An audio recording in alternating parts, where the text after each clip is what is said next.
fatal heart impacts, past painful scars. In fact, I blast tasteful bars and pass. I back up my actions, fact don't ask, grab reactions, jacked attack with every word, then act with class as they hear me snap. I got nothing to lose, cause I fought and felt the bruise. Now I'm not the one confused, call the shots and they produce. I ain't lost, I'm finally loose, pick a new silver excuse. I need the views to boost me to a new abuse of being used. Everybody wants a piece now, y'all can rest in peace now. You're dead to me, so peace out. Remember, you're discreet out. Get ready for defeat now. Alrighty. Hello everybody. This is Kirusho here. And now, whenever we last left off, we had Izuku Midoriya. He and a few other people have been warned about the future and exactly what it holds for them. Midoriya and the X-Men learn about a war that is going to break out between humanity and the mutants, and about how whenever somebody does get assassinated over in the United States, that eventually it will lead to an anti-mutant president who plans to institute the Sentinel program. Now, that would be a war on mutants. Now then, she hasn't even explained one of the fears of the human race. Their fear of the Omega level mutants, and what their powers can do. She has been able to keep that under wraps. Charles is already aware of it. However, he does understand why she is hesitant to say anything about it, because of what that would mean she would need to talk about.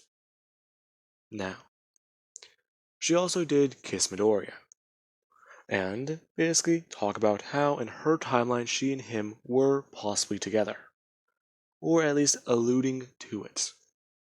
Now, they are all currently dressed up in uniforms, and on the X-Men bird, as Midoriya is quite surprised about today.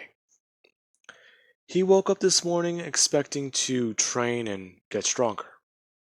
However, now, he's going to help stop somebody from getting assassinated. This is just a strange day. Now, with that being said, they do eventually get to the United States, and they are informed of everything. The Brotherhood of Mutants, and exactly who those mutants could have been. Now, with that, the meeting and or possible, conversation that was going to be taking place is going to be held within the next 24 to 48 hours. And it is going to be on live television, meaning that this would be the perfect opportunity for the Brotherhood of Mutants to attack. Now, in this amount of time, Kitty is talking about her timeline and certain things. And well, she even does explain to some mutants about the legacy virus. She doesn't know much about it. It popped up one day and killed quite a large amount of the mutant population. Everyone being taken aback by all of this. Now, with that, we do have, later on throughout the time, eventually that meeting is being held. And Charles Xavier, he actually does show up to it, surprising quite a whole lot of people. Now, he actually does begin to talk to everyone, and learn exactly what they are talking about. They were hesitant to have Charles Xavier here. However, he has stated that he will not use his his psychic abilities, not magical, my bad. I'm thinking of a different character. Now, they are still hesitant to have him here, especially with the secrets he could possibly learn from looking inside each of their minds. Now, he is swiftly told to leave the premises. However, Charles does try and assure them that they are here to help. Going on to talk about how somebody here is going to die, and that an evil organization of mutants is coming to attack this place. Him and his people are here to help stop it. Now, with that being said, there are certain things going on. Midori and the rest of the mutants are outside, and they are basically in camouflage or their civilian clothing. And all of them are holding different conversations, until eventually a large van does pull up, and a particular set of people begin to get out of it. Now, no one really thinks anything of this, until Midoriya, he actually does turn and realize something going on, as time begins to speed up for him, and everyone around him just begins to get slower. Midoriya, watching as a mutant has brought up his hand, and is charging a large amount of power, as they immediately go to blast at the wall. Now, Midoriya is able to run in, and he is able to actually get close enough, as he goes to try and block the attack. However, whenever he does actually just go to bring his hands up, he splits the attack in two, and gets flown backwards, he himself smashing through the wall along with blowing a wider hole in the building, as he's sent flying in and smashing and breaking a table, as he does actually go to get back up. Now, Charles does actually comment that Midoriya shouldn't have, well, what is he doing here? As the Brotherhood of Mutants do begin to walk in. Now, Storm, Kitty Pryde, and many other of the X-Men here. Let's say Colossus and I believe Beast are here too. They do try and help. Now, these are some heavy hitters for the X-Men. However, they are going up against Mystique, Sunspot, and the Blob, along with, I believe, two other high-class enemy mutants. I do not know exactly who the Brotherhood of Mutants are, or who makes up their roster, but let's say they also do have two more heavy hitters. Now, Cyclops begins to take on one of the heavy hitters, while Storm, she tries to go after Sunspot, and Midoriya is gone, well, he's left with the Blob, while Beast is trying to take on Mystique. Now, Kitty Pryde is also going against the heavy hitter. Her having a lot of more experience than her past self, she's able to take them on, and phase their body into the ground to try and subdue them. However, this does not last long, so she needs to find a way to take them out very fast. Now, as for Midoriya, he simply just does get off the table, and go to hop back onto his feet, as he begins to tear the clothing off his body, revealing the X-Men suit underneath. As Midoriya actually does begin to take flight, and he goes running or flying at the Blob, trying to push him outside. He didn't expect to find out that the Blob was as powerful as he was. As soon as Midoriya did actually grab onto him, his hands went further into the man's body, and the Blob barely even moved.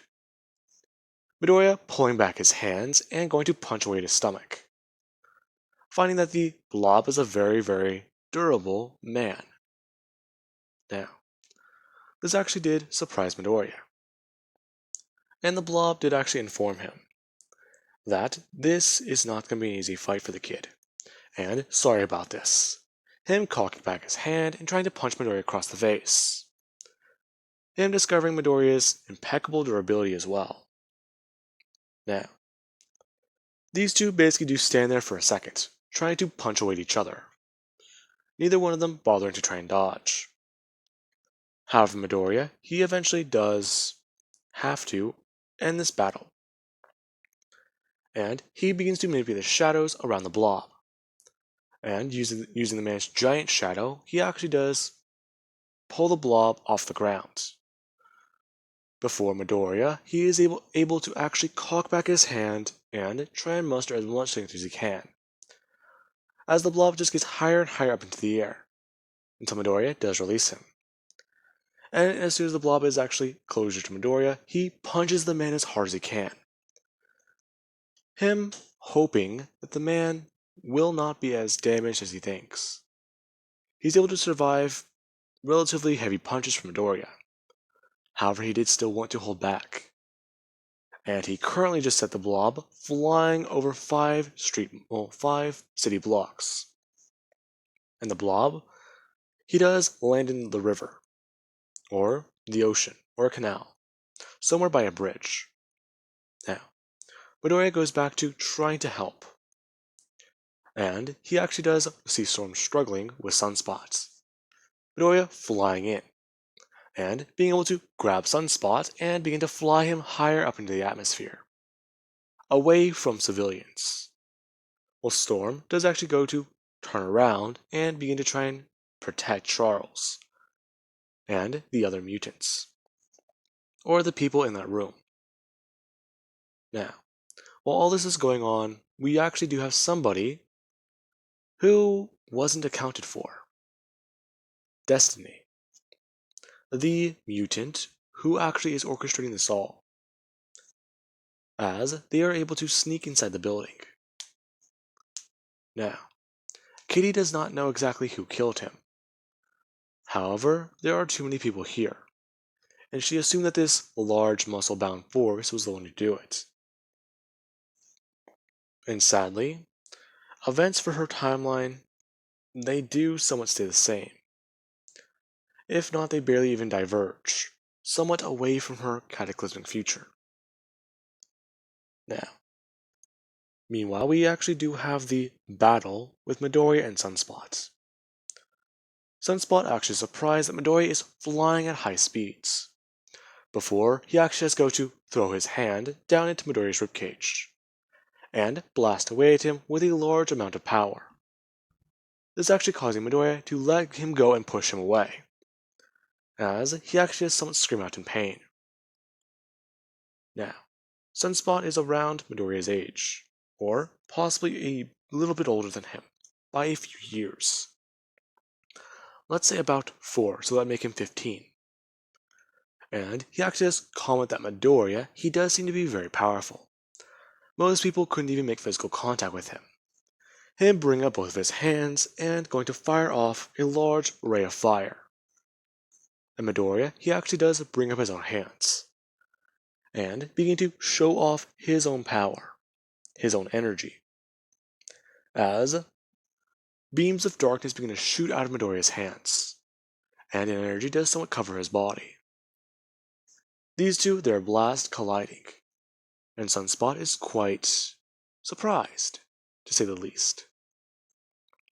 A power basically opposite to his own, and he does want to know the kid's name. Midoriya, as soon as these two are colliding with their blast, basically shouting Izuku, as he goes to try and push more power into his attack. Sunspot doing one simple thing, turning off his powers.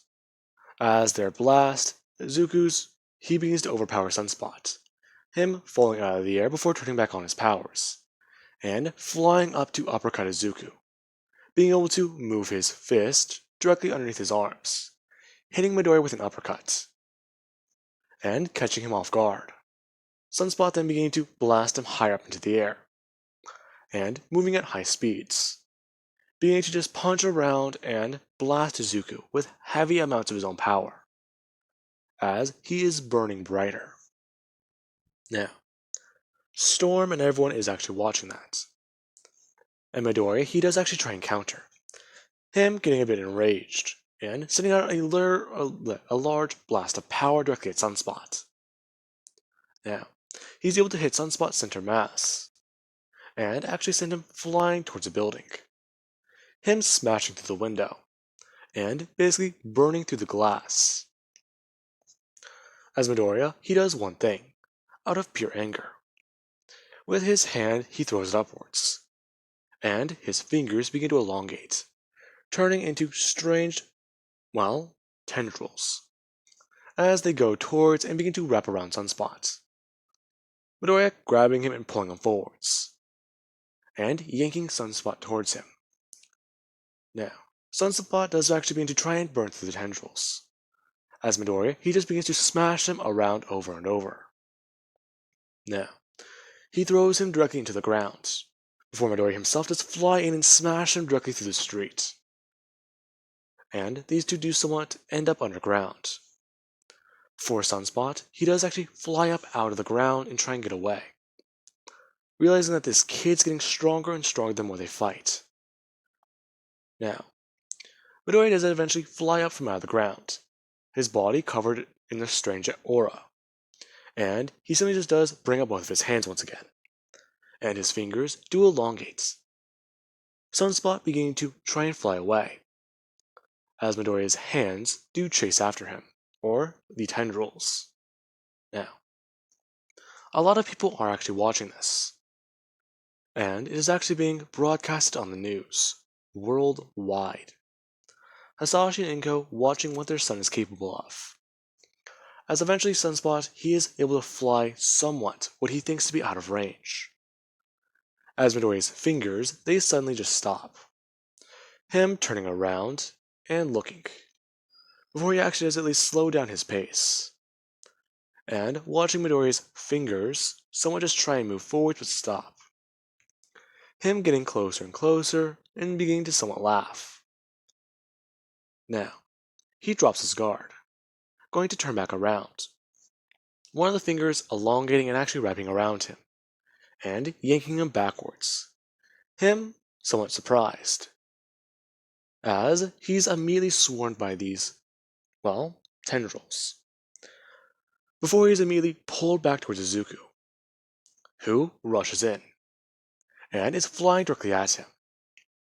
Now, Sunspot, he begins to just start burning brighter, and brighter, and brighter, trying to let off more and more of his own power. Now, Kitty is trying to find the person she was supposed to rescue. And she actually does find them. Her being able to stop destiny. Now, she is able to phase through her and grab the gun. And she then does actually throw it towards the ground, stepping on it and phasing it through, as she would turn around and solidify her hand, smacking Destiny across her face. Now then, this would ensure what she thinks to be her timeline's preservation, making sure those events change and cause a different outcome. Now, as soon as she actually is done fixing what she believes to be her timeline, she would jump back, basically going to pass out. Now, sadly, we do cut back to the fight between Midoriya and Sunspot, as these two are both sitting there in the street, or standing there. Midoriya blasting darkness directly at Sunspot, him blasting the power of the sun at Midoriya. Now, these two are just both going back and forth, and Sunspot is trying to go at his absolute maximum and match Midoriya.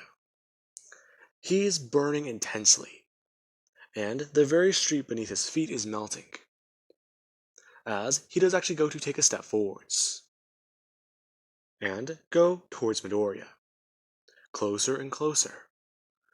Midoriya being forced to take steps backwards. However, he does also sometimes try and grab ground from him. Now, with that being said, eventually these two are too close, and their energy is pouring in both directions, and being to not only burn and cut through the street, but through the buildings to their left and to their right, until Midoriya and Sunspot are basically able to actually touch hands together. The very moment that these two actually do that, Midoriya lets out a large burst of his own energy, and these two are both sent flying away from the force of an explosion. Midoriya smashing through a building, and just keep going. as the city block they both just had an explosion from was very powerful. It took out 4 to 5 different buildings. And Midoriya, he does actually get back up. And he feels somewhat enraged and very angry. However, Sunspot believes that he does have the upper hand. He shows more power. And he does actually decide to go after Midoriya this time. The kid's not as strong as he thought. He just had to go a bit more all out. And this time, he actually does fly in after Midoriya, finding him in the building, and simply just beginning to wail on him with his bare hands, punching Midoriya across the face over and over and over again. Now, with that, he just keeps doing that. And eventually Storm and the other X-Men do find this kid, as he's just sitting there on top of a beaten and bloody Midoriya, punching away at him over and over and over again.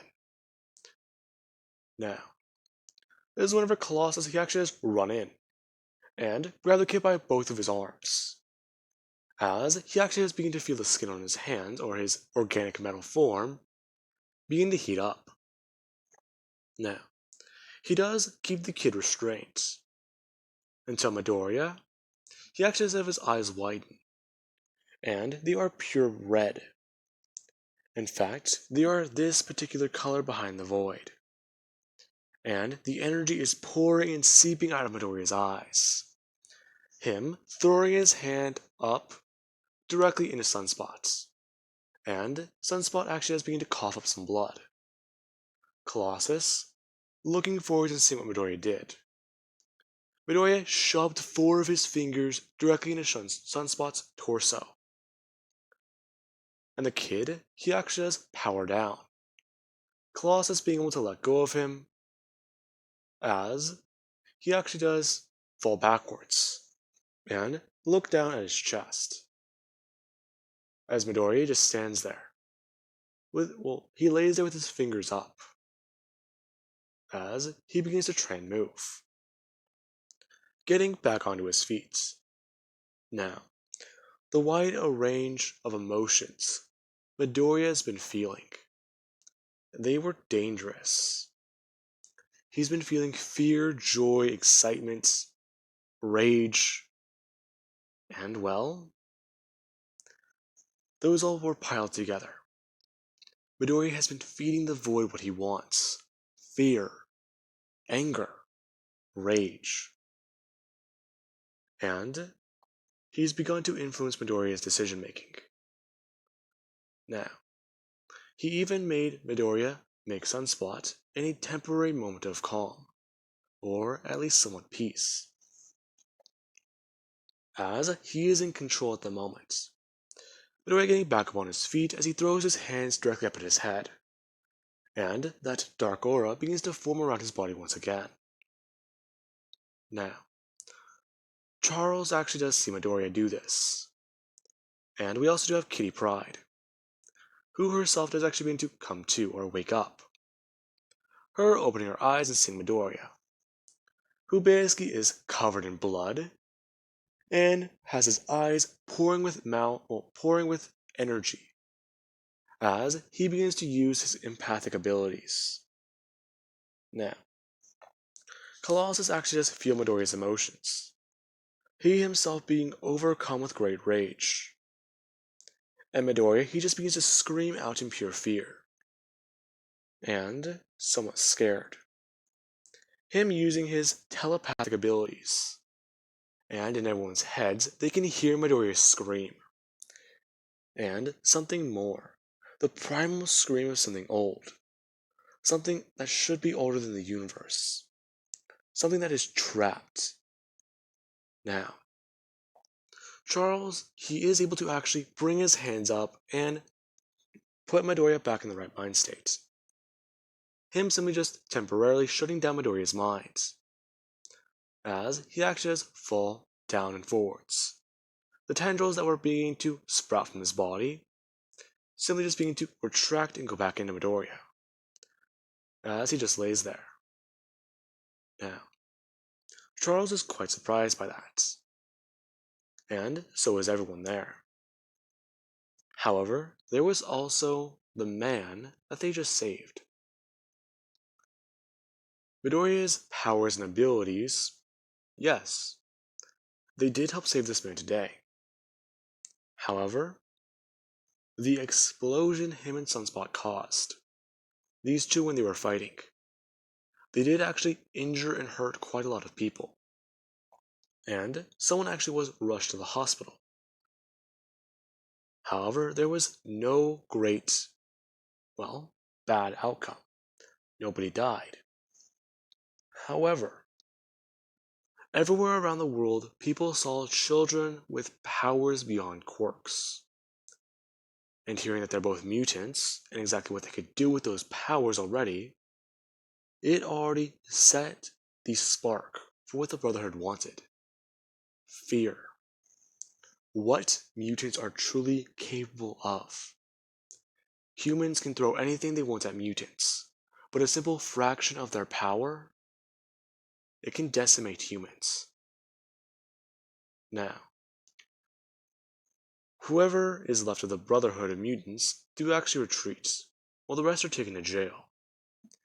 And Sunspot, he is actually somewhat of a exception. Charles Xavier does actually want to take him under his wing. The boy is being, as he would put it, influenced by these people. And he would like to actually give the boy a second chance. Now, this was outside the ability of the law. However, Charles did actually say that he can contact an old friend of his, and the boy will be transported to Genosha.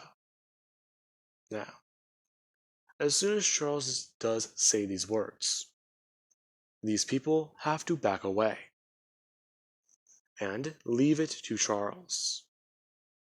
Since, if they begin to interfere more, they can cause an international matter.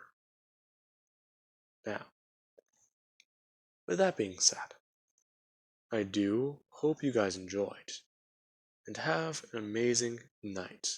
I will catch you guys in the next part.